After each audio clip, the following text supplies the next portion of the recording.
Okay. Hey. Right. You ready? We can. I'm not going to gavel. There's no point in gaveling. I know Connor likes the gavel. Carol enjoys it. All right, so we can call this Transportation Committee meeting to order. We want to stand and salute the flag and say the pledge, please. I pledge allegiance to the flag of the United States of America and to the republic for which it stands, one nation, under God, indivisible, with liberty and justice for all. Okay, if we could do roll call for the record, please. Connor Kurtz. Carol Bites. Lawrence Swall. Dane Otis O'Neill, and we have a couple of members of the public. Okay, so the point of the meeting today is just to talk a little bit. Lauren and I have had some conversations about what we think the transportation issues are. If you guys have anything else to add once we've laid out what we know is out there, we can, we would encourage you to add those if there's anything you think we've missed. And like I said, so we'll talk a bit about the contract, a bit about the subsidy reimbursement process, a little bit about the RFP timeline, because that's where we think that we want to take things, and then anything else that anyone wants to discuss. Does that seem like a plan? Very good. So, Lauren, do you want to kick us off here? First item on the agenda here is contract review and timetable for RFP. And by the way, Mike's got copies of the contract coming here if anyone would like to have one in front of them. The original contract started out in the 08-09 year. It was a 3-year agreement, and it's had addendums on top of addendums since. It expires in its current form at the end of the 2016-2017 year, June 30th of 17. So moving forward in an effort to get back to some semblance of normalcy with the contract, the time frame that we have put in place is to have an RFP before the board in March next month for approval. April, we would spend advertising the RFP. May, we would process the RFP. That's a typo, see that? And during June and July, we'll handle the approval process. Keep in mind, we're currently working on the 16-17 budget, which is the same as the final year of the transportation contract, but by fall, we will be preparing the 17-18 budget for preliminary approval. So that's why we want the RFP finalized so we know what we have to work with to place it within the 17-18 budget in the preliminary budget this fall. So that's why the timeline is what it is. Does that make sense to everybody? Any input? We're hopeful that we'll know what the cost will be for 17-18 this year, so that we can plan accordingly. Okay. So that's the reason for the timeline. Okay. The PowerPoint multi-page that I have there, what I'm going to attempt to do is give you a broad brush comparison of where you are, where the district is now with the current. Do we have one that I can share with? Here's my draft. Here's my draft, my master. I'm sorry about that. You can always turn off the notes if it's needed. We can. Yeah, we can print off more if more people come. Okay. I think we're going to be all right. Just to compare where you are under the current contract versus how the transportation reimbursement out of PDE actually works. So as we move through here, the basic elements in managing public school transportation are, first of all, safety, first and foremost. But then you need to optimize your routes so as to provide the best time and cost to the district. And at the same time, you want to develop those routes so that you're maximizing the whole reimbursement process, keeping in mind that what you do this year, what they call a provided year, you're reimbursed for next year. It's always a one-year follow-through as far as the reimbursement. So the way it works, you provide the transportation this year. By August, you submit your data as to what you did to Harrisburg, and then over the course of the year, they work through those numbers, and then the following year, your reimbursement flows out from what you did, your actual performance. So, looking at current contract issues, in this contract that's approximately 7 years old, there's no real incentive for optimization.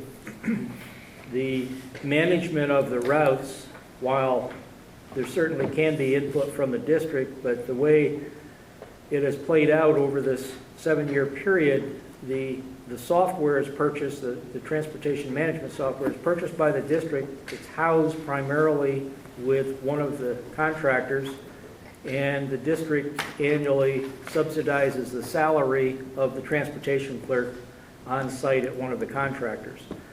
So when I say there's no real incentive for optimization, they're paying a flat rate, flat daily rate for any bus from a mini 12, 15 passenger all the way up to a 72 passenger full size. Every bus is paid a flat $207.92 per day for the current year. That rate is adjusted annually based on July 1st, the adjustment is made based upon Philadelphia CPI from the prior December. So interestingly enough, this coming July 1st, when the final year of the contract kicks in, there will be about a 42-cent per day reduction because the CPI last March was in negative. I don't know if they've realized that yet, but nevertheless, that's the way the contract is written, that is governed by the December CPI preceding the July 1 startup. So based on what's been published, that's what will happen this coming July 1. Nevertheless, everything's a flat rate. Now, there are other numbers in the contract for activity runs, et cetera, but the normal daily rate for the buses transporting to and from school is $207.92.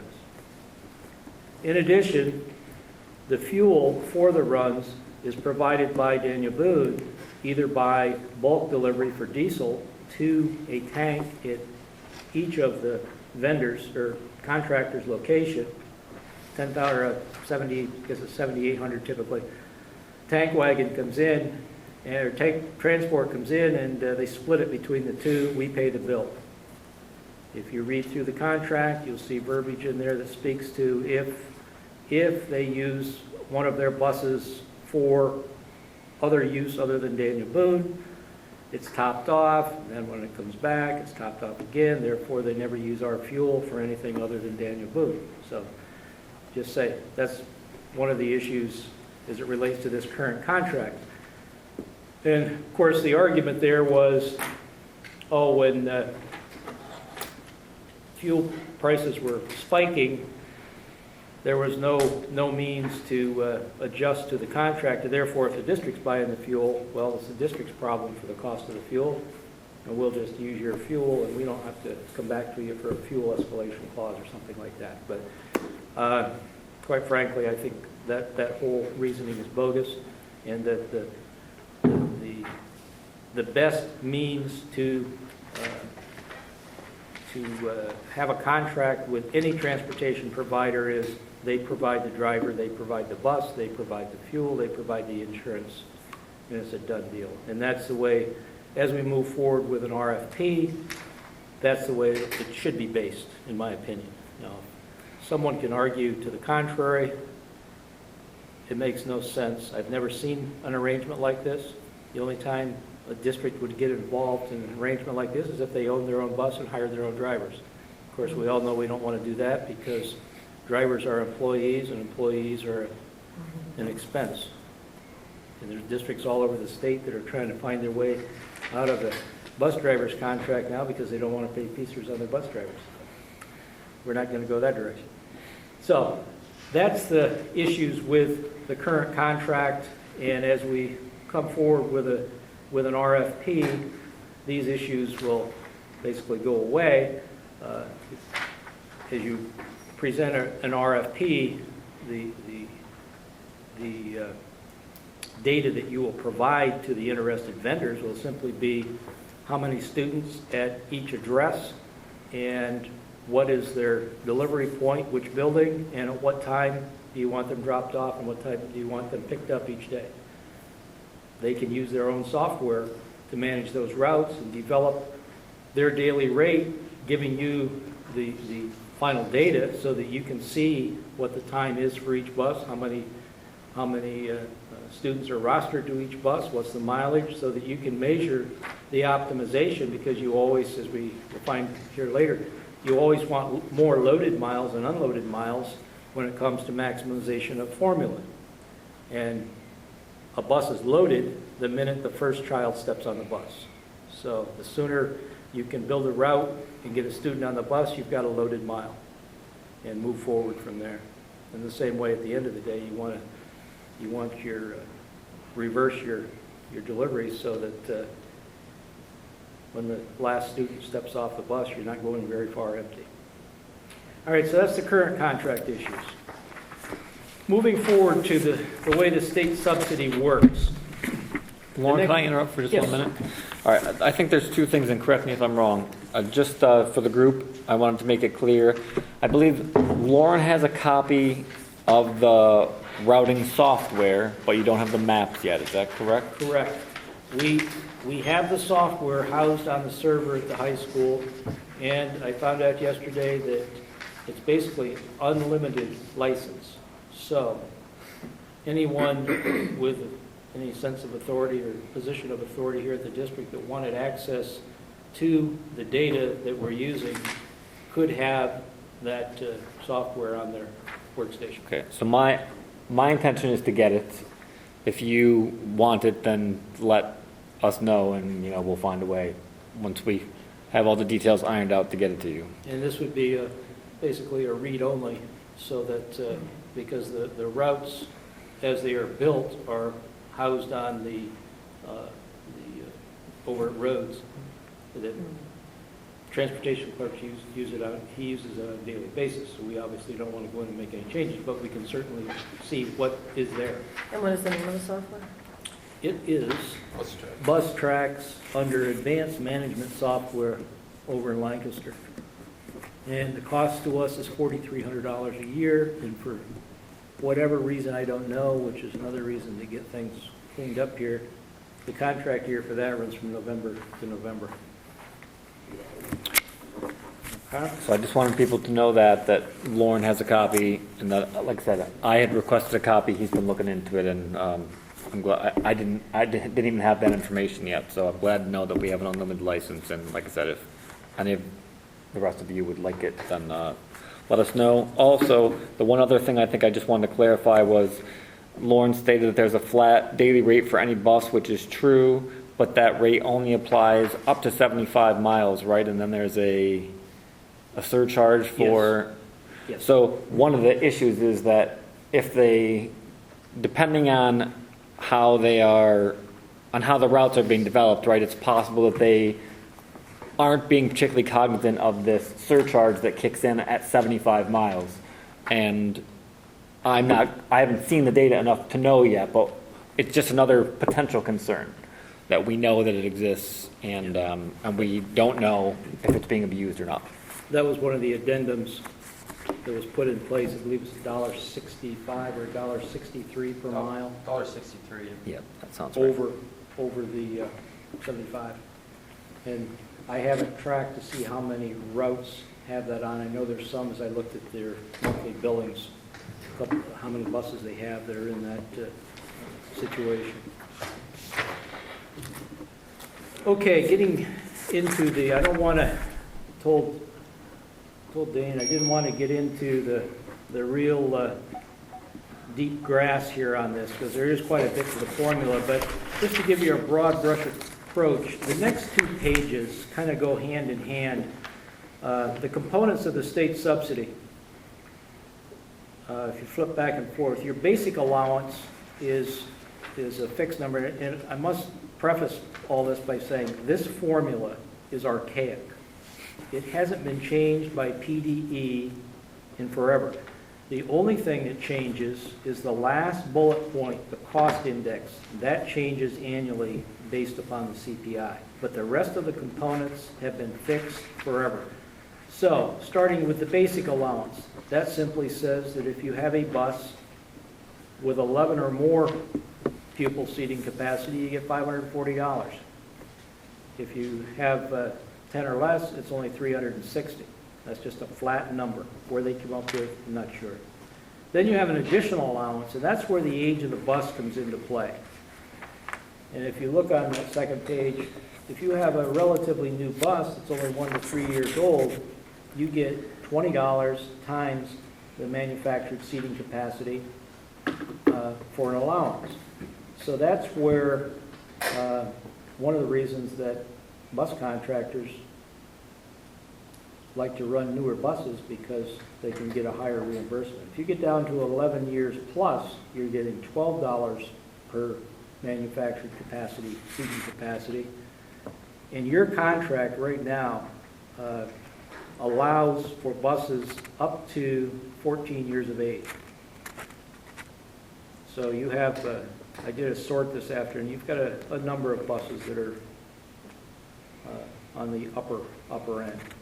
But keep in mind that when you're going after reimbursement, when you're paying a flat daily rate, here again, get the flat daily rate. It doesn't matter if you got a new bus or an old bus, as long as you stay within the 14-year guideline that's in your contract. So that's the allowances for the basic and the additional. Then you get into the mileage allowance. And this is where you get into your loaded and unloaded miles. And the way the reimbursement plays out is you get paid on your daily miles. But if your loaded miles is less than your unloaded miles, then all you get is the lesser of the number. Whereas if you have more loaded miles, if you had 25 loaded miles and 20 unloaded miles, you're going to get $45. If you have the reverse, then you just double your unloaded miles. That's the way the formula works. So that's why you always want to maintain a route that's got more loaded miles than unloaded miles. So your mileage allowance, you get your approved daily miles times the number of days the bus runs, which is typically 180. There's your annual, drives out your annual miles, and you get 23 cents. And once again, don't ask me where 23 cents comes from. Been there forever. Okay? Then you get into the utilized capacity miles, because that brings your approved miles, your total annual miles, times the greatest number of pupils assigned to ride at any one time. So if you have multiple runs during the day with a bus, you take the run that had the highest ridership. And that's why you want to maximize your ridership, because that all drives out to the 350 divided by 1,000 over there. So it doesn't pay to have a 72-passenger bus and only have 5 kids on it. But once again, if you get paid a flat daily rate, who cares? Doesn't matter how many kids are riding. And that's why you see 72-passenger buses traveling around with less than. Now, the other thing, you can't always roster a 72. It's virtually impossible unless you're transporting all kindergarten or elementary students on a 72-passenger bus, because a seat on the bus is only 39 inches wide, and when you get into K through 12, obviously you can't pack them in that tight, because the other factor that comes in is you need, I'm going to say it's 11 inches. It's clear aisle space, the width of the aisle between the seats. If the state police come up behind a bus, look through the glass in an emergency room door, and they see feet or band instruments or book bags and backpacks in that aisle, they'll pull that bus over and say, okay, they get on the bus and say to the kids, everybody get in your seat.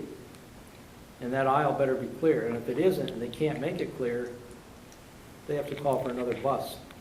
So it's not as easy as just throwing numbers at a bus. There is some management to the ridership component of it all. So disregard number 4, that's a situation where if a bus does have layover, they will allow you the $3. You have to submit a letter to PDE to get approval. But once again, that's out into the deep grass. I'm not going to go there tonight. So that's the way the component works out. Then you're down to the last bullet, the cost index. So if you flip to the next page, you'll see the history of transportation cost index.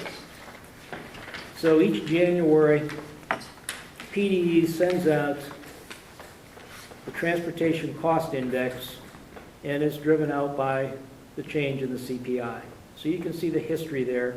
You have your operational year and your payable year, and that next year for the operational year of 16-17, that'll be paid in 17-18, it's a 5.564 cost index. So what it amounts to, and you'll see here when we flip to the next pages, you add up everything from the calculation of the components, and then you multiply it times that multiplier. So if you go over to page that says PDE 2518 on the top, right out of our 2518, which is a data sheet. This is the most recent data sheet that we've received. Michael called last week and said, hey, where's this year's? And it's not ready yet. So what you're looking at, you see at the top, this is for payable year 14-15, what we received last year for what we did in 13-14. But as you scan down through there, those are your contractors. We have, of course, New Roads, Klein for our primary contractor, but you also have had for nearly as long as Rhodes and Klein, High Point Chapel over in Geigertown has one bus, and they get paid the same rate as, same fashion, same contract as Rhodes and Klein, except we don't provide their fuel. They provide their own. When was that contract negotiated? Oh, that's been around quite a while. Is that one of those automatic renewals? No, it's gonna come out. It's gonna come out with this. I'm almost certain. I looked at it last year, but it's been around a while. High Point, 2010. Okay. So, was that Mr. Basil, is he the president? I was just wondering if the signatures are on that. I'll look and see. So is that a bus High Point Mr. runs Basil, to, Mrs. Bissett. for us to pick up their own Yeah, kids? because Or kids that go to their school? because we're required to transport to Right. non-public. So but Right. they That's why I was chose. wondering if it was cheaper to do Berks Catholic that way too, eventually. Maybe we should look into it. Yeah, we can certainly address that. Let me find the final page here. Yeah, that's a new one on me too. You didn't know we had that? No, it's been in place for, well, look, it's got Brian Suber's name on it. Here we come. I've seen it running around the district. Yeah, it's just a single bus contract.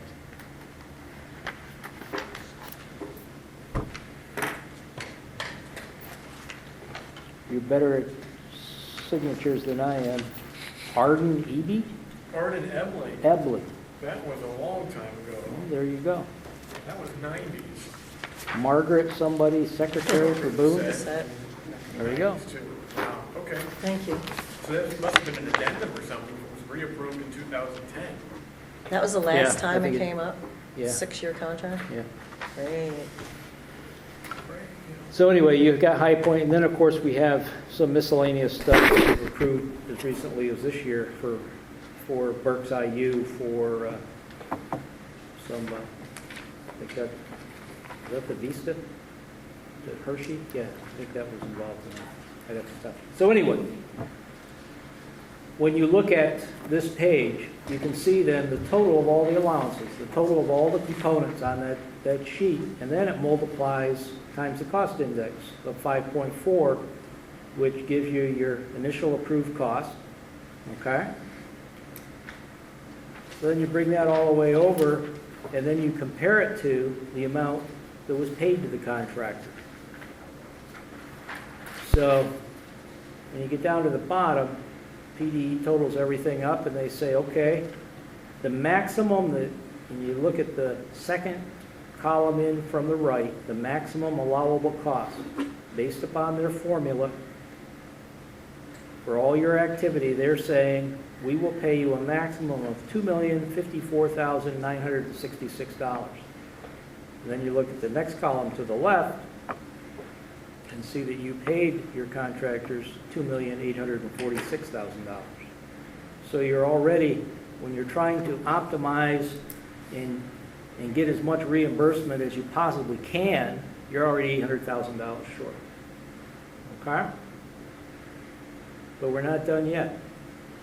You take that $2,054,966 number and go over to the next page, which is the summary page from PDE when they do the final calculation of your subsidy. Now, up in the top block is the data for calculations. They take into play your total market value, and they take a $500,000 of that market value. These are all the components that they'll be using. Then they take your market value aid ratio of 0.6064, number of days you transported, which is 180, students transported. Then you drop down to the next block where it says calculations for approved costs. And you drop down for contracted service. You don't have any LEA. You don't own any of your own buses. Contracted service, there's your $2,054,966 again. That's the maximum. That's the very most they'll pay you. And then they start playing with the numbers. This is where you get into the deep grasp. So you just got to believe that it's right. But if you follow these numbers down, bring that $2 million and get down to the bottom, it becomes $2,033,000 that they'll give you. $2,033,972. Come up to the top, and that gets thrown against your market value aid ratio that was over in the data box at the beginning of 0.6064. Now your total approved cost just dropped to $1,233,000. Keep in mind, you paid out $2,800,000 over on the other page. And then you get into IU and ABTS, and that math really gets funny when you try to. The IU has a special reimbursement formula. So they run all that through the IU, the ABTS. And then they do their excess costs based upon a $500,000 of market value. So you come down then to where it says pupil transportation subsidy. Your $2,800,000 that you paid out to your contractors on the first page now just became $1,448,170. So it behooves you to optimize your routes to make them as cost effective as you can to start with, because you have virtually no control over your market value aid ratio of 0.6064, okay, which is the biggest hit. So if anybody tells you that they're managing their transportation and they're close to 100%, that's probably not true. Do you know where the number comes from, Lauren? The market value aid ratio Yeah. comes out of the STEB in Harrisburg. It's all based on sale of property. Okay. And each year it changes, but it's typically in that neighborhood. Okay. Okay? And that's their own market value, I think, too, right? It's not like the Berks County assessed market value or something. Yeah, Isn't that their own number? You can go on PDE's website and see the math behind everybody's market value and their market value aid ratio. So now you're at $1,448,000, and that's the total you received. Now the only other piece to it is down in the very bottom block where it says non-public charter school transportation.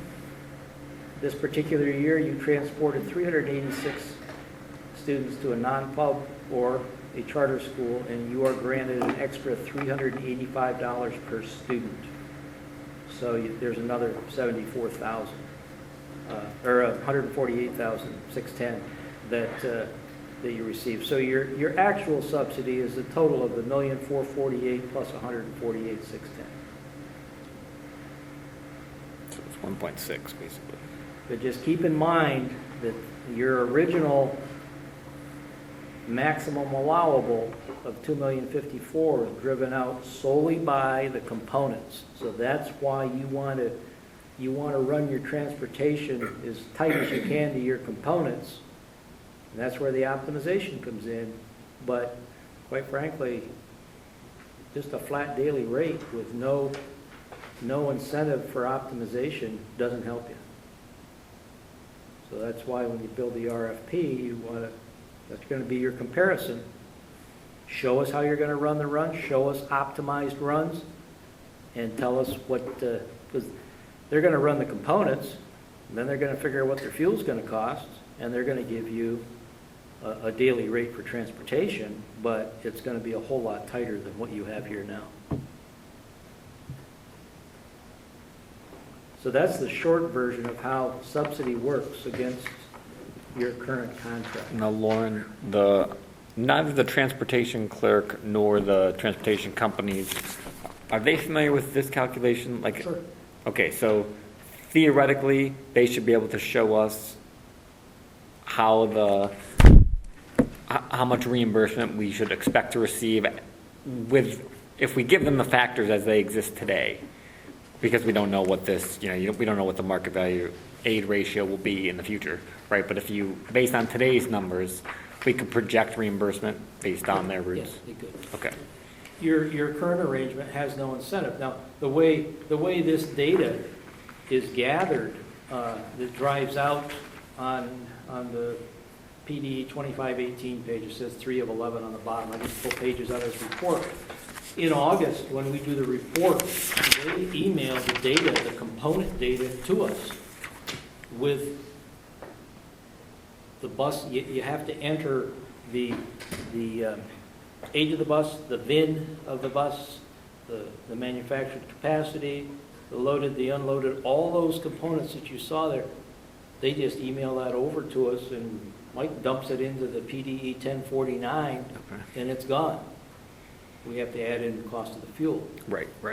But, so they hold the data. They know what the data is.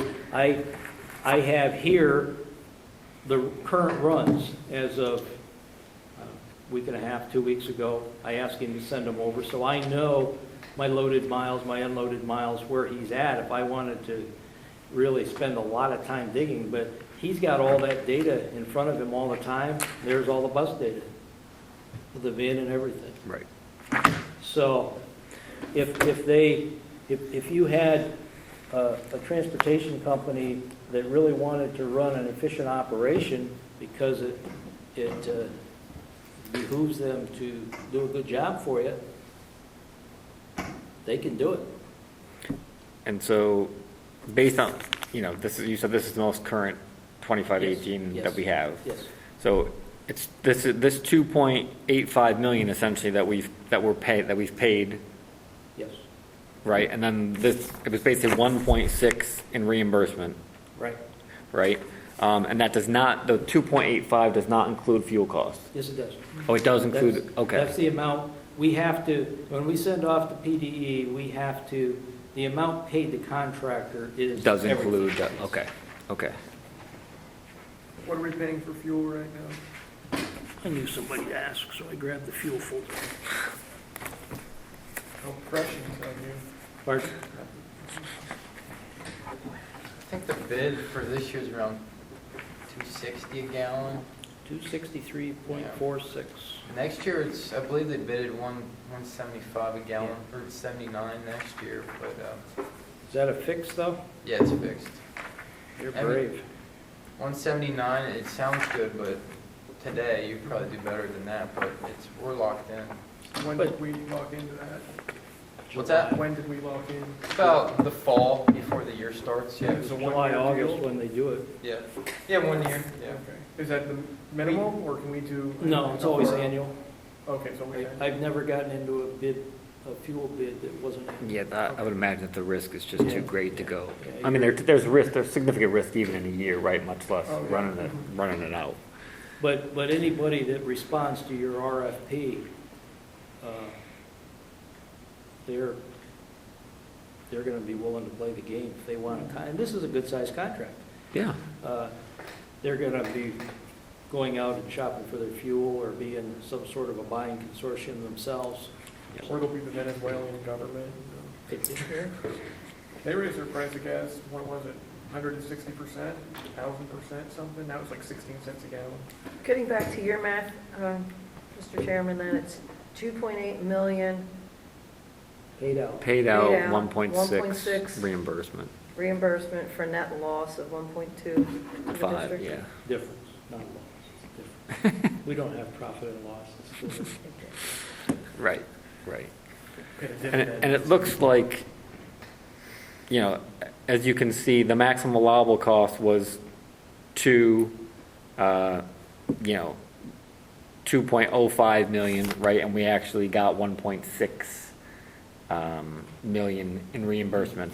So my point being, if that ratio remains true from year to year, which I don't have the data yet, but if we say that you get 80% of your maximum back, right? Every additional $100,000 you can generate in, By management. right, by management, it saves you 80 grand, right? I mean, so, And that's what we want to strive for.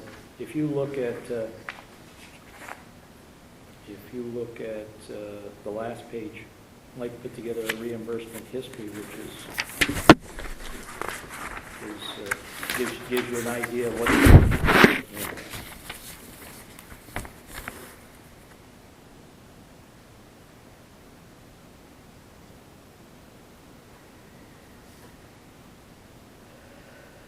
right.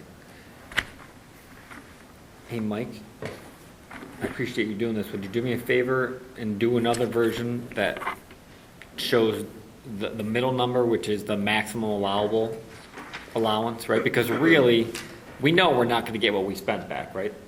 There's not ever going to be a way to essentially get them to reimburse all the cost of the transportation. So really, I think the most prudent comparison is comparing the maximum allowance, right, to what we actually received, and that's where we've got room to manage. The expenditures is a function of the contract, which we have some control over, right? So we can, in a perfect world, we can we'll bring the expenditures down, right?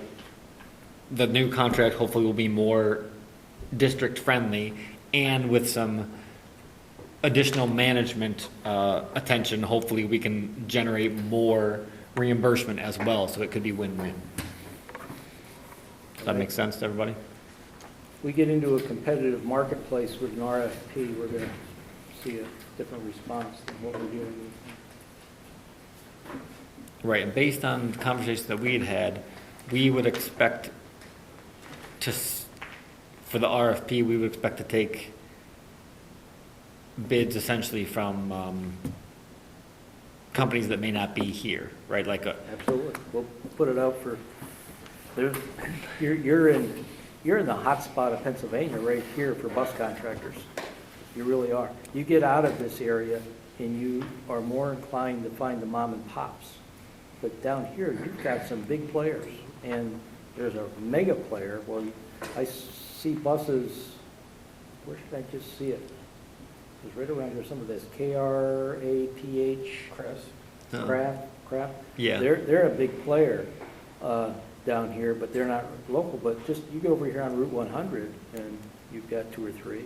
And You've got Wilmington down 100, Yep, you've and got next- Crafts in Downingtown, but First Student was interested in O.J. Roberts' contract, and they're the largest in the world. Yep, they're nationwide. Yes. Can I ask a few questions? Sure. I'm looking at your sheet on the amount paid to contractor and the maximum allowable cost, and the IU, the figures are identical. I Point Baptist, the figures are identical. It's the contract with Rhodes and Klein where there's an $800,000 spread. So when we bid a contract, should that RFP be more adjusted toward what the allowable cost would be? So these aren't even close. All right, the 207.92 you mentioned per day, so that's no matter how many miles a bus travels, Up to or how many 75. students it transports, Up to we're paying Up to up to 75. Yep. But if one goes 70 and one goes 12, and one carries 60 and one carries 20, we're still paying $208. That's right. correct. All right. And for those of you that may not know, I drove a school bus here and Owen J. Roberts. So you talked about capacity. The large buses are all called 72-passenger buses. You get beyond elementary school, you're not going to get 3 to a seat, especially in wintertime Lauren said with that. their coats and everything else. And What is the number, Rich, based on your experience? It's 2 to a seat, which is 48. Okay. In Okay. elementary school, kindergarten, first, second, third grade, you can get 3 to a seat. Yeah. But even then, the bus driver is told to instruct them when they sit down, their backpack comes off and goes in their lap. Yeah. It can't go in the aisle. Yeah. I always rostered at 73%. You always what? I rostered at 73% of manufactured And that makes capacity. sense because you've Right, got that's 50-ish. absentees and you got kids driving, especially in high school and all that. 50, 52. And you also have to be careful. Driving here and driving in Owen J. Roberts. Twice a year, we would have to fill out a sheet with how many kids we picked up at each stop. And they always mandated we do it in pencil. Which tells me you want it in pencil so you can change something. In your RFP, what would you put for age of buses? Owen J. Roberts insisted until a couple of years ago that no bus be more than 3 years old. And I'm looking at your 1 to 3 years is the highest reimbursement rate. I think the last contract, I think they changed it to no more than 5 years old. Here? No, Oh, no, there.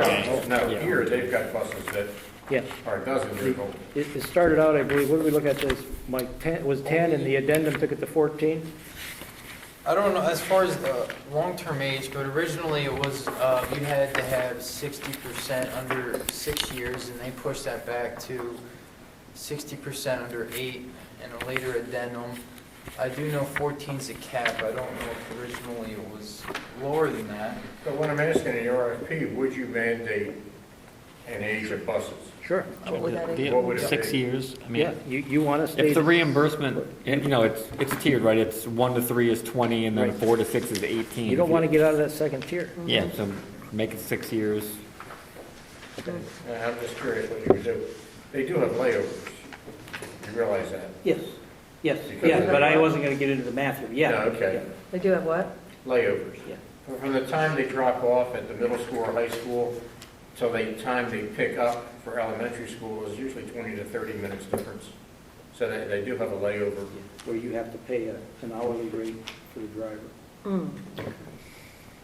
I used to run both tech runs, and it made more sense, rather than pay the mileage, I was running 35 miles to the boat tech, and I would lay them over for 2.5 hours. It made more sense to have them sit than pay the.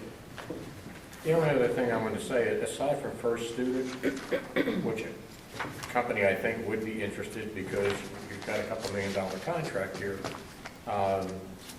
Rose School Bus, which has 7 or 8 bus lots in and around Berks County, and did Owen J. Roberts School, they just sold.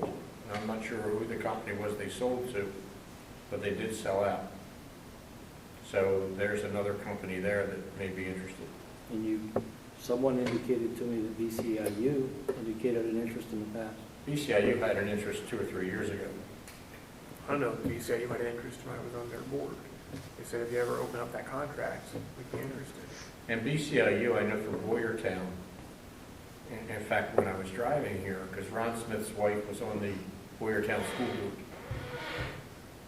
BCIU underbid the Quigley contract for Boyertown, but the Boyertown School Board said, no, we like Quigley, so we're keeping them, even though it costs more.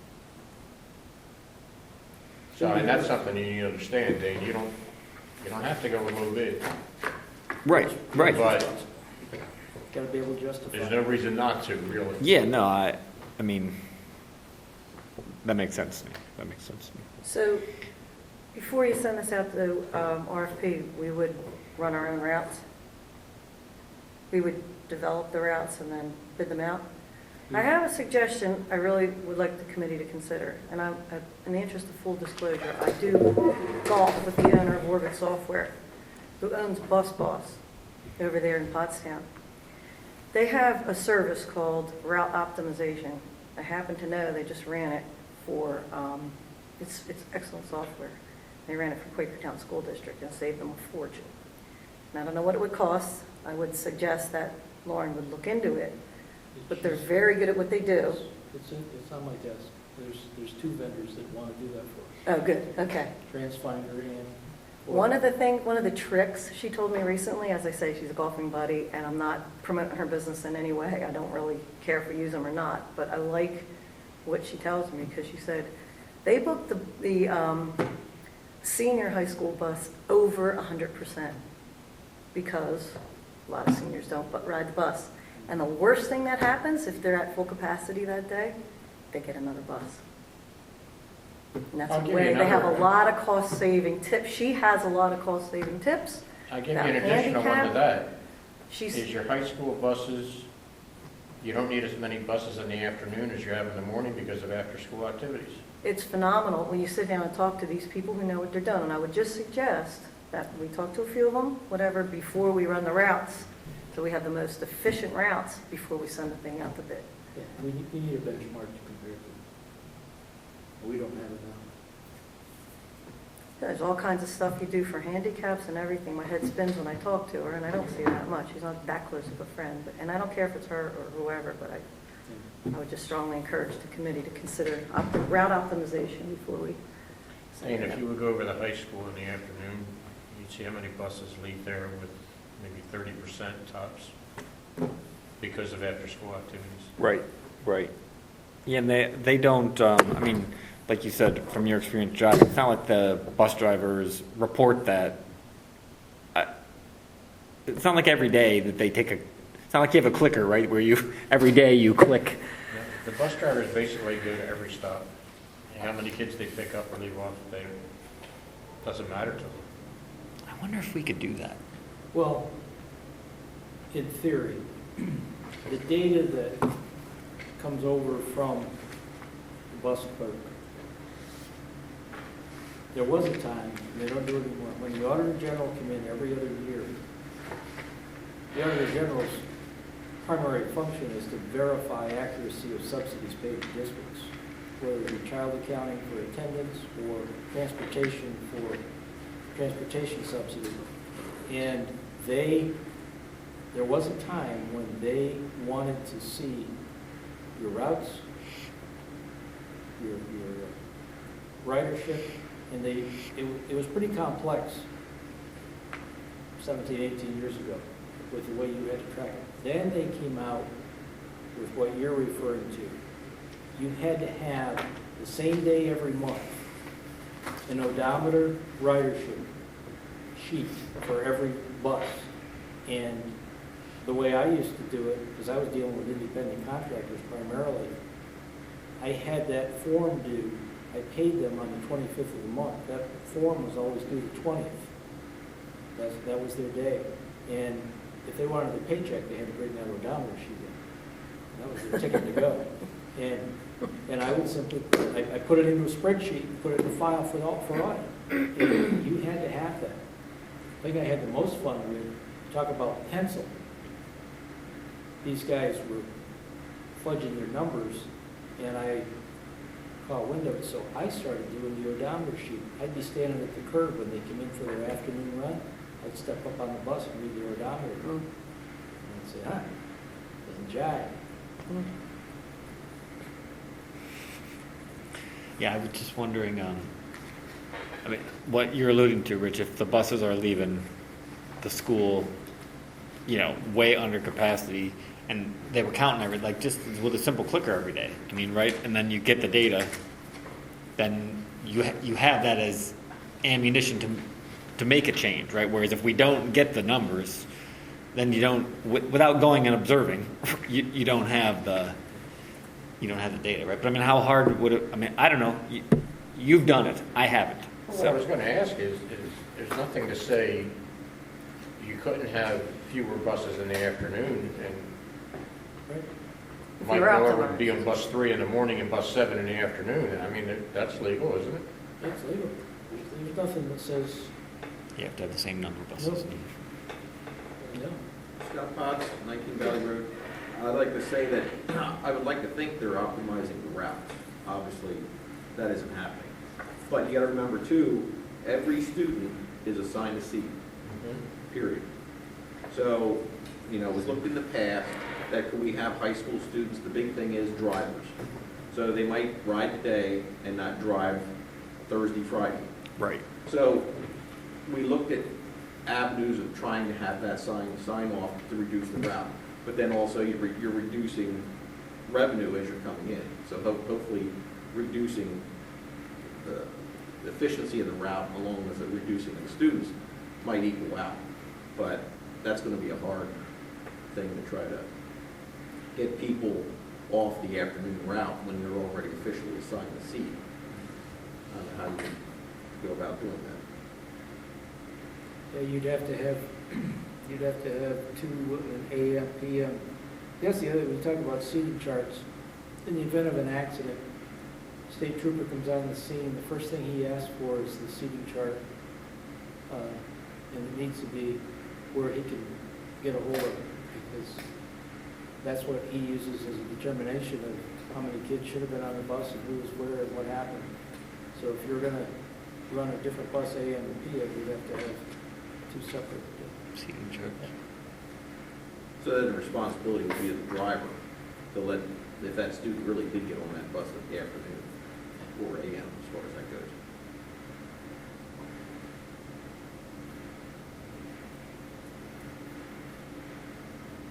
Now, the other answer is, don't provide transportation to the first student, and you don't have to provide transportation.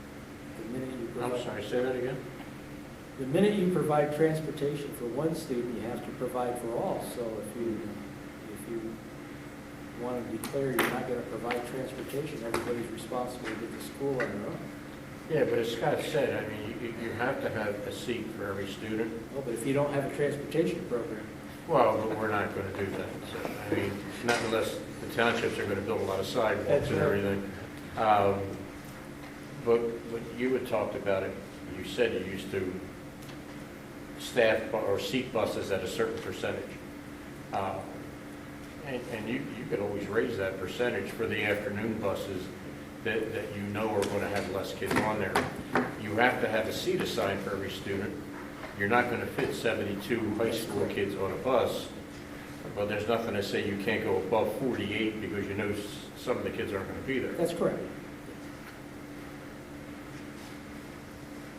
You want to keep in mind too, any hazardous bus routes, That's right. Yeah.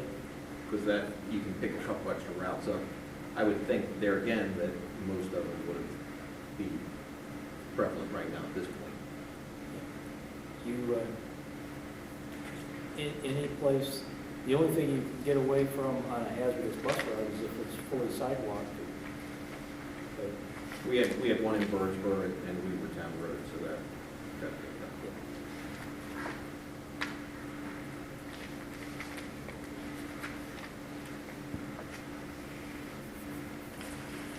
Okay, so that's the background. Now, I don't know. I know that the Transportation Committee had previously been ad hoc. My understanding is that there hadn't been a meeting in quite some time. I don't know if any of you had participated in any. I was on the committee last year, and the chair never called a meeting. Before that, I was not on the committee. My understanding is it's existed pretty much with the purpose of negotiating contracts, and it wasn't anything beyond that. And I remember actually asking about this, I believe, because it is ad hoc. And I believe I asked my first year on the board, when does this committee go away? And it seemed like they were always negotiating some Beyond that, though, negotiations, Carol and I have been on the board 2 years, and there's not been a transportation committee meeting while we've been on the board. Okay.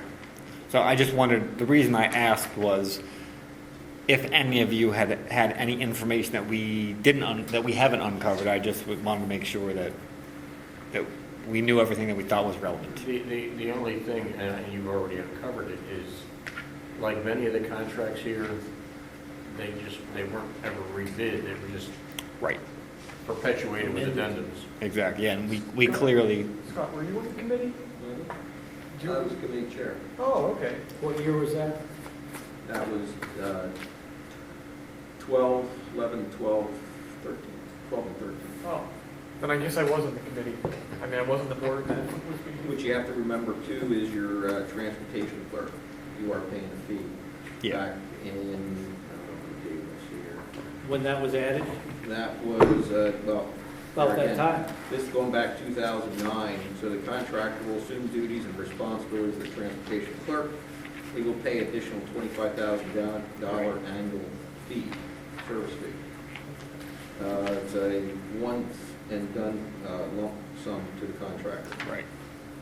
And then they added a CPI clause in the addendum subsequent to that. Right, because that was never addressed, and I think I addressed that then, they inquired about it, because it was always, there was a couple years they did have a freeze. I gotta say, they were gracious enough in those years, but that was one of the little bucket items they didn't like, because it was always never an increase for them, and they were giving that fee to them, to that gentleman, to run. The I What guess page the, is that? I'm sorry. Go ahead, Carol. What page is that, please, about the transportation clerk? I don't know, I'm looking at my files. It was in the original contract? No. Or did- And then you have a additional fee for $50 per bus per day for wheelchair lift equipment. Oh, attachment B, Correct. page 19. Yep. The district will pay an additional $25,000 annually for this service. The contractors will assume the duties and responsibilities of the transportation clerk for the district. The district will pay an additional $25,000 annually for this service. This amount will be paid to one contractor as a lump sum payment at the beginning of the year. Attachment C for required job description.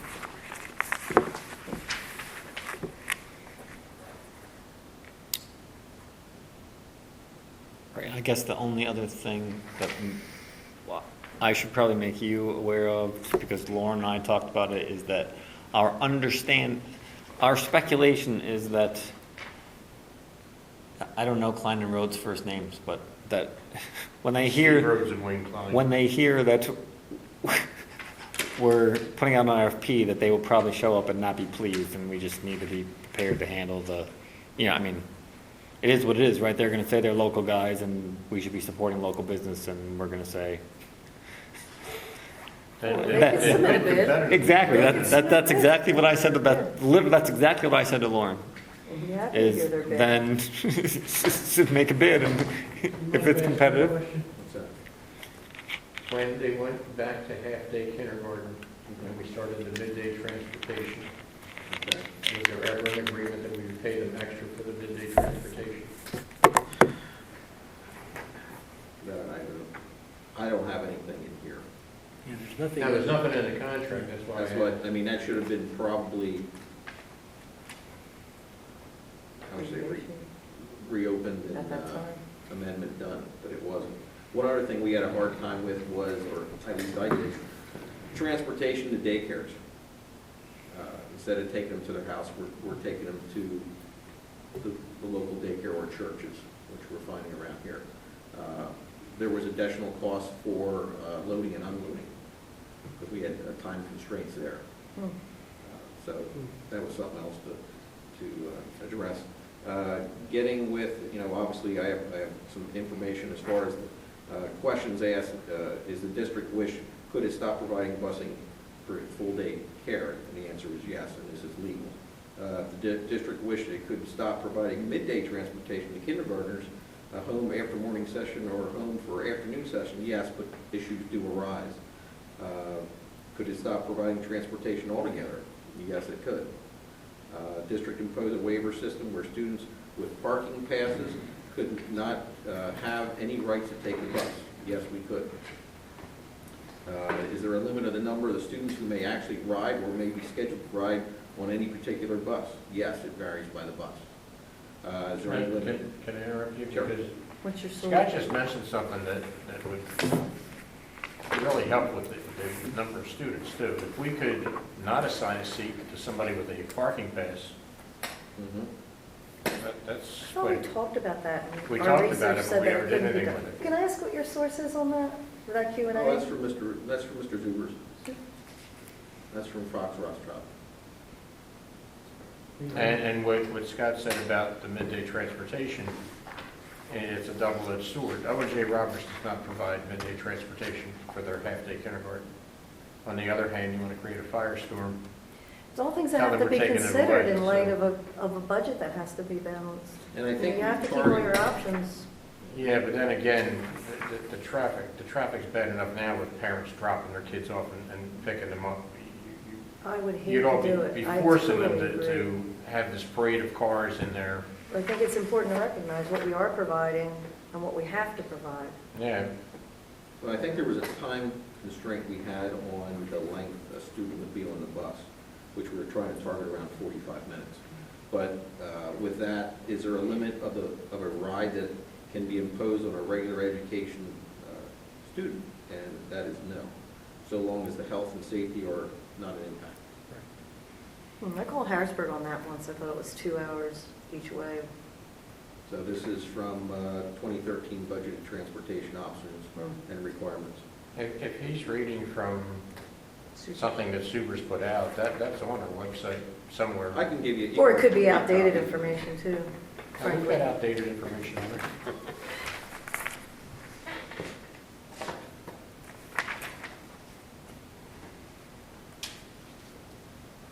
I have Mansfield Public School System right here, their 13-14 transportation fee advisory, and they do issue waivers.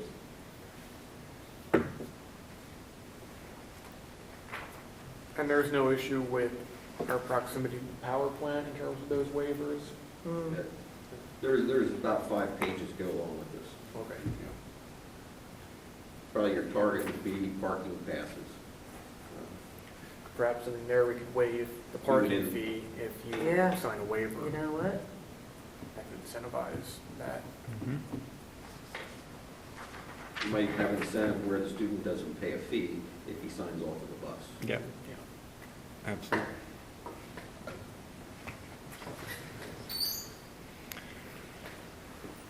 All right, so,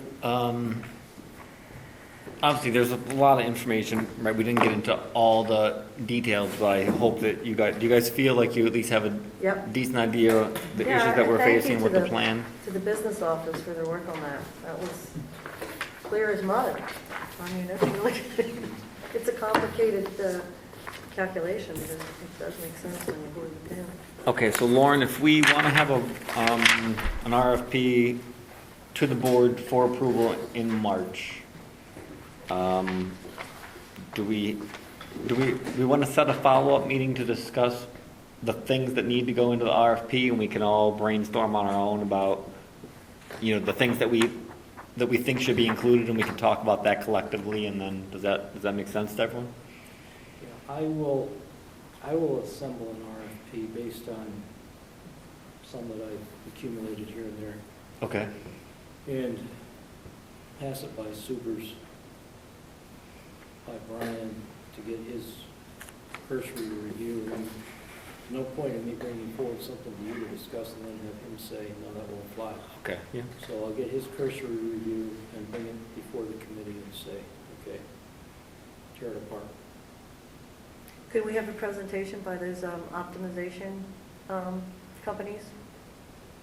Because I know that Busbus would come and do a presentation, what they're willing to do for us and how much it will cost to optimize the route. I will, the one company, I don't think there's any cost. The software we have Oh, yeah, already yeah, does it's that cost though, money. right? They run, they actually. put the ground Theoretically. for you.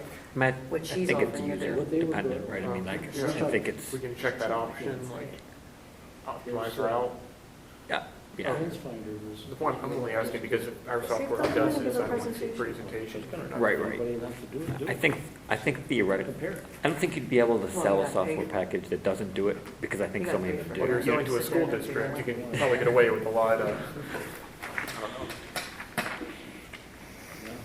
So, do we want to wait a month to meet again, or do we, like, is that going to give you enough time Well, to get the RFP, to do what you need to do, and then for us to get stuff on the, I mean, it's already it's the third week of February, right? I mean, if we've got some wiggle room with this, sure. with this deal here.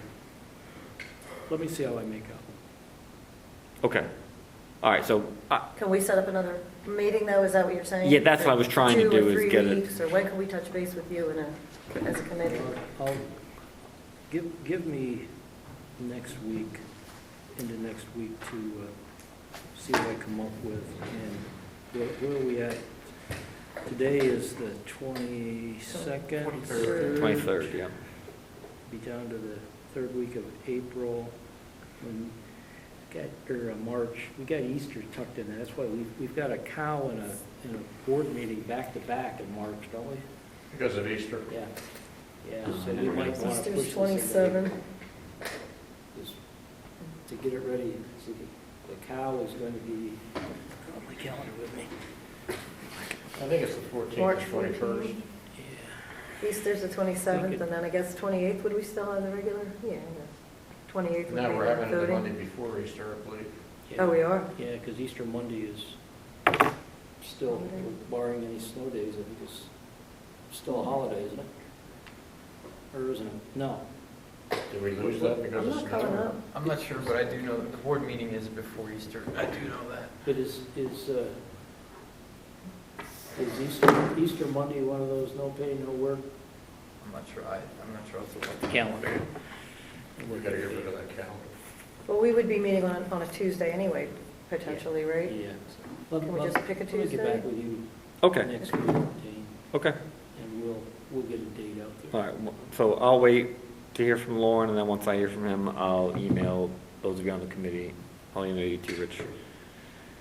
And, So right now, the three of you are the committee? right, and Brian was the fourth member, but he'll be, I mean, I'm assuming he'll be replaced, but I think we'll have to, I think all the committees will theoretically get reassembled, right? Wherever there's a vacancy posed by Brian, I mean, it's been done differently in the past. If a new board member, incoming board member wants to switch, that's been done. Typically, the new board member would just fit into their old place. And that's gonna be up to Mike. There have been committees with just 3 members on them.